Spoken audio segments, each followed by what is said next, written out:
एक जंगल में विशाल वृक्ष के तने में एक खोल के अंदर कपिंजल नाम का तीतर रहता था।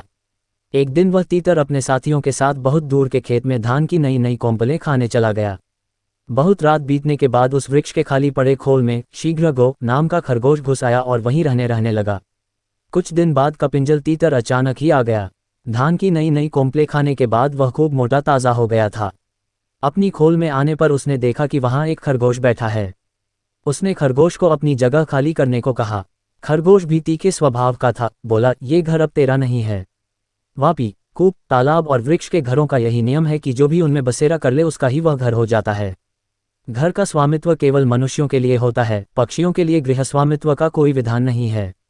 झगड़ा बढ़ता गया। अंत में करपिजल ने किसी भी तीसरे पंच से इसका निर्णय करने की बात कही। उनकी लड़ाई और समझौते की बातचीत को एक जंगली बिल्ली सुन रही थी। उसने सोचा, मैं ही पंच बन जाऊं तो कितना अच्छा है, दोनों को मारकर खाने का अवसर मिल जाएगा।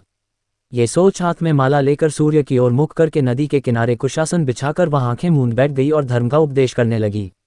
उसके धर्मोपदेश को सुनकर खरगोश ने कहा, ये देखो, कोई तपस्वी बैठा है, इसी को पंच बनाकर पूछ लें। तीतर बिल्ली को देखकर डर गया, दूर से बोला, मुनिवर, तुम हमारे झगड़े का निपटारा कर दो। जिसका पक्ष धर्म विरुद्ध होगा उसे तुम खा लेना। ये सुन बिल्ली ने आंख खोली और कहा, राम राम, ऐसा न कहो, मैंने हिंसा का नारकीय मार्ग छोड़ दिया है, अतः मैं धर्म विरोधी पक्ष की भी हिंसा नहीं करूंगी। हाँ, तुम्हारा निर्णय करना मुझे स्वीकार है, किंतु मैं वृद्ध हूँ, दूर से तुम्हारी बात नहीं सुन सकती, पास आकर अपनी बात कहो। बिल्ली की बात पर दोनों को विश्वास हो गया। दोनों ने उसे पंच मान लिया और उसके पास आ गए। उसने भी झपट्टा मारकर दोनों को एक साथ ही पंजों में दबोच लिया।